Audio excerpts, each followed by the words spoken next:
Fala pessoal, Lucas Montona aqui, bem-vindo de volta ao meu canal. Hoje eu vou conversar com vocês sobre como que eu consegui sair do Brasil para a Holanda e aceitar uma oportunidade de emprego aqui como Senior Android Engineer. Cafezinho no início da manhã. E a primeira pergunta que eu vejo bastante aqui nos comentários é: eu preciso do diploma para trabalhar no exterior, para trabalhar na Holanda? E sim e não. Para trabalhar no exterior, sim, dependendo do país, mas não é o caso da Holanda. Para trabalhar na Holanda, tu não precisa de diploma. Então, como que funciona? Precisa vir para cá com sponsor. Alguma empresa tem que falar assim, eu vou ser o patrocinador desse profissional e eu quero que ele venha para cá para atuar em tal função. E se essa tal função atingir um valor que o Instituto de Imigração da Holanda aceita, o Instituto de Imigração aprova o teu visto e aí o teu sponsor consegue te trazer. Se tu quer vir como profissional qualificado, High Skilled Migrant, se tu tiver mais de 30 anos, a empresa precisa te colocar numa vaga que te pague pelo menos 4.500 euros por mês. E se tu tiver menos de 30 anos, a empresa precisa te pagar pelo menos 3.299 euros por mês. Quando for procurar por vaga de emprego para vir para cá, já coloca isso ali como filtro, né? Escolhe vagas que sejam para pleno, que é que eles chamam de Major, ou Senior. Tenha isso em mente, provavelmente tu também pode fazer uma outra coisa, conferir a lista de empresas que são habilitadas para trazer profissionais para cá, né? Então eu coloquei aqui no link da descrição, tem uma lista lá de todas as empresas aqui na Holanda que podem ser o teu sponsor. E é uma maneira de filtrar. Então muitas vezes tu vai achar uma vaga aqui para Amsterdã, por exemplo, e na vaga não está dito que a empresa te dá o visto. Mas se tu conferir nessa lista e a empresa estiver lá, mesmo que ela não tenha colocado na vaga, tu pelo menos sabe que legalmente ela poderia fazer isso. E aí na entrevista talvez tu possa tentar convencer ela a te trazer, né? Mesmo que ela não tenha colocado na descrição da vaga. Eu tô simplesmente pasmo com essa dica, que eu pensei aqui na hora para vocês. Eu não fiz isso, eu não conferi as empresas, porque eu vi só as empresas que estavam dando visto. Mas por que não, né? Por que não? Ok, agora, já que já falamos um pouco sobre os requisitos básicos, digamos assim, para te vir trabalhar na Holanda, deixa eu contar um pouco como que eu me preparei, tá? Eu vou falar um pouco aqui pessoalmente, como eu me organizei para preparar e como que foi todo o processo de entrevistas que eu passei. No caso, cada caso vai ser um caso, o meu caso é esse. Então, primeiro tu precisa encontrar uma oportunidade, né? E para isso tu precisa fazer uma busca ou pedir ajuda para um headhunter. O headhunter é um cara que ele é terceiro, ele não é o RH de uma empresa, então ele é terceiro e ele conhece várias empresas e ele ganha uma comissão dessas empresas se ele trouxer um bom profissional. Então, esse cara tem todo o interesse de que tu consiga a vaga. Eu vim para cá utilizando um headhunter que foi recomendado por um amigo, então foi através do meu networking, mas eu também busquei vagas em paralelo, oportunidades por conta na internet. Então eu consegui entrevistas através dele e entrevistas também procurando uma vaga na internet. E eu utilizei os seguintes sites para isso. O primeiro deles, LinkedIn Jobs. O segundo, Stack Overflow. Sim, esse mesmo, Stack Overflow não só te ajuda a resolver o bug, mas também te ajuda a encontrar um emprego. E também o Glassdoor, que é muito interessante para ver review de vagas. Um extra agora, que é a segunda dica, drop de dica aqui para vocês, é acessar o Angel Co, que é muito bom se tu está aplicando para uma startup ou se tu quer achar uma startup que esteja buscando um profissional. E agora chegou, o grande momento, teu currículo foi selecionado e tu chamou a atenção então do setor de RH. Então o primeiro filtro tu passou e a empresa agora ela vai te ligar. Se a empresa for de médio a grande porte, o RH vai provavelmente entrar em contato contigo antes mesmo de compartilhar o teu currículo com alguém técnico. Isso porque eles devem receber centenas de currículos por dia. Então o mais importante nesse momento, quando o RH te liga, o mais importante que eles querem saber é se tu é uma boa pessoa ou não. É difícil julgar se uma pessoa é boa ou não, mas provavelmente é isso que eles vão estar julgando quando eles te ligarem, tá? Fica a dica aqui, na hora que eles te ligar, nesse momento, eu sei que tu vai estar nervoso, é o primeiro contato da empresa com a pessoa que vai abrir ou fechar essa porta para essa oportunidade para ti, mas tenta manter a calma e tenta se preparar para essa ligação. Então, praticar o meu inglês foi uma das coisas mais importantes que eu fiz nesse processo de mudança do Brasil para a Holanda. Saber conversar sobre as minhas experiências passadas, saber responder perguntas que que eu às vezes nem tinha respondido em português na minha vida. Então, por exemplo, assim, esse projeto aqui, como é que era o teu time? E se dava bem com todo mundo? E, cara, como é que eu respondo de uma forma confiante se eu me dou bem com todo mundo? Se eu era um bom líder? O que eu fiz nesse projeto? Quais são os meus hobbies? Tipo, perguntas que às vezes tu não está preparado nem em português para responder, mas em português tu consegue pensar e falar ao mesmo tempo, e em inglês tu pode travar e aí a pessoa, será que esse cara está mentindo? Será que esse cara não é uma boa pessoa? Faz sentido, Essas dicas parecem ser muito boas, mas estou só interrompendo o Lucas aqui para dizer que a gente está muito feliz de ter como primeiro patrocinador do canal a plataforma que mais nos ajudou na preparação do inglês, o Cambly. O Cambly é uma plataforma de aulas particulares de inglês, onde tu pode ter uma conversação com nativos, tá? Ela funciona on demand, conectando tu com professores. Isso significa que tu pode acessar a hora que tu quiser, 24 horas por dia ou por meio de uma reserva. Uma das coisas que é mais massa é que tu consegue saber o perfil do professor, então tu consegue pesquisar lá, por exemplo, tecnologia. Alguém que entenda um pouco de tecnologia para conversar contigo, mas também é muito importante vocês saberem que mesmo que o professor não entenda nada de tecnologia, eu tenho certeza que ele vai te ajudar muito a soltar o teu inglês, que é a coisa que mais importa no momento de uma entrevista, tá? E eu usei o Cambly pela primeira vez quando eu estava me preparando para fazer um pitch da minha startup lá no México. O ano era de 2016 e a gente estava aí indo para todos os lugares do mundo tentando captar investimento para o nosso projeto. E eu ia fazer esse baita pitch, eu ia explicar a minha startup lá na cidade do México para aproximadamente 800 pessoas em um palco gigante. E eu estava simplesmente infartando por ter que explicar em inglês o que a gente estava fazendo no projeto. Era a primeira vez que eu ia fazer um discurso em inglês e para tanta gente. Então uma das coisas que estava mais me bloqueando, na verdade, era o fato de o meu inglês estar travado, era o fato de eu saber o que a gente fazia, mas eu queria poder explicar aquilo em inglês. Então o Cambly me ajudou muito e até vou mostrar para vocês uma parte aqui do treinamento que eu fiz lá em 2016. What do you like? What's your business? What do you do? Yeah, currently I co-founded a fintech. Is a startup. E a segunda vez que eu usei o Cambly foi quando a gente decidiu mudar para a Holanda. Eu fazia mais ou menos assim, eu acessava o Cambly antes das minhas entrevistas e eu simplesmente falava para ele, olha, eu vou ter uma entrevista daqui a 1 hora e, sei lá, eu quero soltar o meu inglês, conversa um pouco comigo. E aí ele ia perguntar, o que tu faz? Aí tu explica, daí eu explicava para ele, eu sou desenvolvedor. Aí qual projeto tu trabalhou? Então se tu meio que sabe um pouco de inglês, mas não praticou o suficiente para poder fazer uma entrevista de emprego para o exterior, ou simplesmente não tem aquela confiança para falar com alguém em inglês, recomendo muito fazer uma aula experimental lá no Cambly gratuitamente, tá? Através do link que está aqui na descrição. Agora vamos voltar aqui aos passos de como o Lucas fez para conseguir aí um emprego de Senior Android Engineer na Holanda.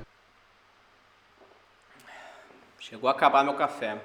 E não esquece de usar o cupom do canal, que eu vou colocar aqui, tá? Porque aí o Lucas consegue fazer uma média lá com o pessoal do Cambly. Agora voltando aos passos de como eu fiz para conseguir um emprego como Senior Android Engineer aqui na Holanda. Então tu tem que imaginar o teu currículo como um roteiro, o roteiro de um filme. Um roteiro de um filme muito massa, que é a tua trajetória profissional. Então no momento que tu está escrevendo o currículo, não esquece de usar esse momento para fazer outras anotações sobre cada coisa que tu viveu naquelas oportunidades. Essa é a minha dica. Quando eu reescrevi todo o meu currículo de português para inglês e corrigi várias coisas que eu tinha ali erradas, eu comecei a perceber o quanto eu tinha conquistado naqueles projetos que eu trabalhei. E também é importante que tudo que tu colocar no currículo tem que fazer sentido. Então, qualquer gap entre anos de projetos, de emprego que tu tinha, sei lá, tu tem um gap ali de 8 meses. Tu tem que se preparar, porque talvez o cara do RH, a moça do RH vai te ligar e vai dizer o que tu fez nesses 8 meses, me conta um pouco. E daqui a pouco tu fez algo interessante, ou daqui a pouco tu não fez nada, e aí tu precisa pensar numa resposta para isso.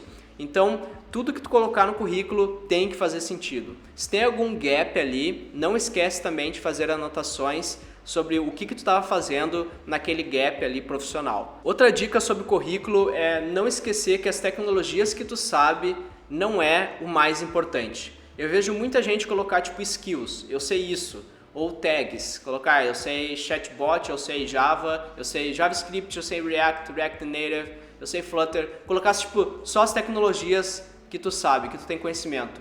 Isso não importa, isso é bobagem, não coloca isso não é importante, tá? Evita esse tipo de lista que é muito subjetiva, que tu coloca eu sei Java, tá, mas o que tu fez com Java, o que tu sabe sobre Java? Ah, eu sei React Native, tá, mas qual aplicativo tu criou, quantos usuários esse aplicativo teve, como é que foi a experiência ao criar esse projeto? Essas coisas são as que mais importam, então esquece um pouco lista de tecnologias que tu sabe e foca mais no que tu conquistou utilizando essas tecnologias. Aqui o pessoal, e talvez no Brasil também, gosta de achievers, não de doers. Então ele gosta de ver um currículo de alguém que conquistou algo utilizando tecnologia e saber justificar o porquê que escolheu aquela tecnologia para atingir aquele objetivo. E não simplesmente dizer assim, eu fazia isso, eu cuidava desse sistema e eu utilizava JavaScript. Não, isso aí, tipo, tu tá só perdendo o tempo da pessoa que está lendo ali, porque o que ele realmente quer saber é o que tu conquistou e o que tu pode ajudar a empresa dele a conquistar. Isso é o que mais importa. Então não esquece de ter essa mentalidade de achiever na hora que tu está escrevendo o teu currículo e na hora que tu está se preparando para a entrevista, tá? Então, depois que eu passei nesse processo de mandar o currículo foi selecionado, a empresa me ligou, eu passei na entrevista, eu falei, cara, eu sou uma boa pessoa, I'm a good person, é isso que eu falei. Depois que eu passei nessa etapa, vem a parte técnica. Uma das mais bacanas que eu fiz foi criar um aplicativo que consumia as APIs do museu aqui de Amsterdã, o Rijksmuseum. Então foi muito massa, porque eu tinha 3 horas para escrever um app que consumia uma API. E esse teste costuma ter todos os pontos listados na descrição da vaga. Então, se na descrição da vaga diz que tem que ter conhecimento de testes para aplicar para a vaga, não esquece de escrever testes no teu teste técnico, certo? Nesse momento, o mais importante é mostrar a tua capacidade de resolver o problema utilizando uma boa solução. Minha dica final: foca no que tu sabe e tenta casar isso com o que a empresa utiliza. Não foca só na descrição da vaga para saber o que a empresa utiliza.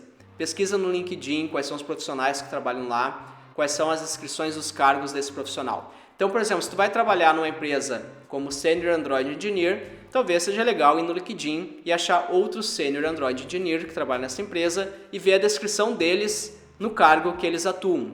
E aí ali tu vai saber o que o cara usa no dia a dia, porque ele vai estar dizendo ali no LinkedIn dele, eu uso RX, eu uso Hibernate, eu uso Doctrine, eu uso React Native. Ele vai estar dizendo ali e aí tu, mais ou menos eu sei o que a empresa utiliza, muito além do que está na descrição da vaga que foi publicada. Eu venho com umas dicas assim na cabeça do nada, pessoal. Então, desculpa que eu fugi totalmente do roteiro, mas eu acho que faz sentido, certo? Comenta aqui embaixo se tu acha também que faz sentido. Então, para te ter noção sobre esses testes, eu não consegui resolver o meu teste técnico no prazo que a empresa tinha dado. Só que eu continuei fazendo mesmo assim. Tipo assim, eu não consegui nas 3 horas, eu continuei fazendo. Eu falei com quem tinha me entrevistado na primeira etapa e eu expliquei que eu ia mandar depois. E no final, no meu caso, eu consegui passar nessa etapa, mesmo não tendo feito no tempo estipulado. Por quê? Porque eu fiz os testes, eu fiz o aplicativo com um bom designer, um bom design. Então, em vez de entregar em 3 horas, eu levei 4 horas e meia. Ok, essa 1 hora e meia eles aceitaram de boa, talvez eles nem perceberam, porque era para entregar até o final do dia, e eu duvido que ia ter alguém lá no final do dia me esperando o teste do Lucas chegar, né? Então, provavelmente eles nem notaram essa 1 hora e meia. Eu continuei fazendo, só avisei quem tinha me entrevistado para ser transparente e mandei mesmo assim. Então, se tu passou nessa etapa, a empresa vai agendar uma call com o pessoal que vai trabalhar contigo. Um líder da área ou até mesmo alguém do mesmo nível, algum programador, algum designer, algum QA que vai trabalhar contigo no dia a dia, vai fazer essa tua próxima entrevista, né? E é importante tu ter empatia nesse momento, porque mesmo que tu tenha todas as habilidades técnicas, porque tu passou no teste, talvez o cara que vai te entrevistar não foi com a tua cara, e qual que é o review que esse cara vai deixar para o RH? Não, eu não gostei. Por que não? Não, ele não faz um match aqui com a vaga. O RH não vai conferir se o cara simplesmente não foi com a tua cara, por uma questão pessoal ou por que tu não é bom tecnicamente, tá? Então, tenta ter empatia no início dessa call, e se tu souber o nome desse cara, tenta procurar no Twitter o que ele twitta, no LinkedIn, tenta dar uma stalkeada aí, saber mais ou menos como é o perfil desse cara que vai te fazer a entrevista. Porque pensa assim, é um caminho de duas mãos, eles já sabem quem tu é, tá? Eles têm todas as informações sobre a tua vida. Nada mais justo do que tu também saber um pouco da vida de quem está te entrevistando. Eu sempre fiz isso e me ajudou muito a entender qual era o perfil da pessoa que estava me entrevistando. Então, aqui vai mais essa dica valiosa. Entenda com quem tu vai fazer a entrevista. Não só as habilidades dessa pessoa, mas como ele é como pessoa. Então, chegou nessa entrevista, tu entende já quem é o cara, tu sabe mais ou menos dele, o que será que ele vai te perguntar?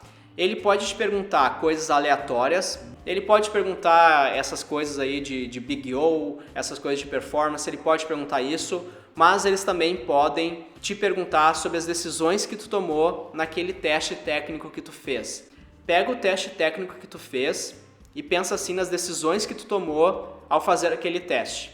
Então, se tu fez algo na correria para entregar o teste nas horas que eram estipuladas para entregar, não esquece de fazer uma anotação do porquê que tu optou, né, por essa tecnologia que tu utilizou e qual outra tecnologia que tu também poderia utilizar naquele caso se tu tivesse mais tempo, né? Então isso é o mais importante. Faz anotações sobre o teste técnico que tu entregou e também esteja preparado, claro, para essas perguntas de whiteboard que as empresas fazem sobre diferença entre um hash map de um list e qual que é a performance para fazer uma busca numa árvore binária e esse tipo de coisa, tá?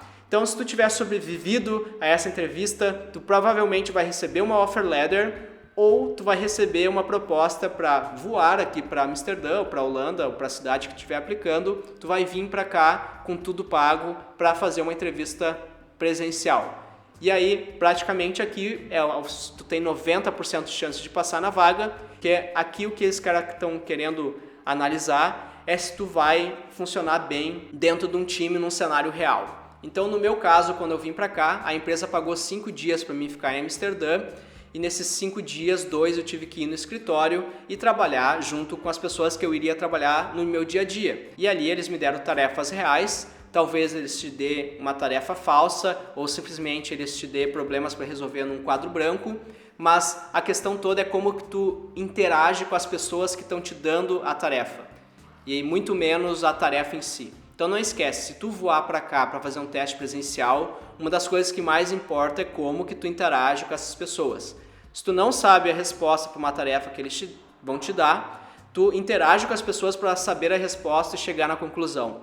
Não fica só sentado na tua cadeira tentando resolver o problema. Aproveita para falar com o máximo de pessoas possíveis no dia que tu vier para cá. Ou então, se tu também for um cara muito bom, experiente, tu passar em todas as entrevistas remotamente, pode receber uma offer letter sem muito menos ter vindo para cá. Eu já vi esses casos também acontecer. Para mim, eu vim para cá e tive que passar 5 dias. E não se esqueça, quando tu vier para cá, tenta manter a calma se tu fazer uma entrevista pessoal aqui.